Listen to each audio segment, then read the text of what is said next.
This morning we're going to take our Bibles to 1 Peter chapter number 5, verse number 4. And every so often the promises that I bring a promise that might not equally apply to every single person, but there's a lesson for every person in each of these promises. This promise really is directed towards those who are called to lead in God's flock. Whether it be this one right here specifically says elder, which is usually the leadership, the spiritual leadership of the church.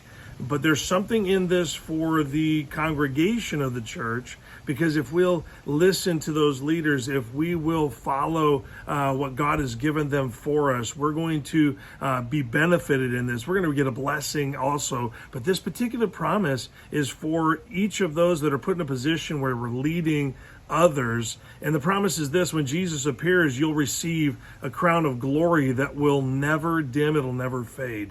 It's going to be that crown given to you because you have led his people well. And so maybe there'll be other people that will get this crown besides pastors of churches, maybe great ministry leaders or people that are in charge of even just small group Bible studies could possibly be in this mix. We're not exactly sure, but listen to what he says. In context, it's talking to the elders which are among the people, okay? So he's exhorting them to work hard, and this is the promise. It says in verse number 4, "And when the chief shepherd shall appear, he shall receive a crown of glory that fadeth not away." And so there's that encouragement to pastors or the leader of the flock to lead well, to govern well, to feed the flock well.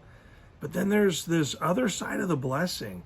If the pastor is doing his job well and we're there with that leadership, there's the blessing of being fed well. And so remember that as this a promise might not be specifically for you, there's a blessing in this promise for you. And so let that help you today to understand that you need to be in good fellowship with your church family. I don't mean attend occasionally or if you have time. I mean actually be connected.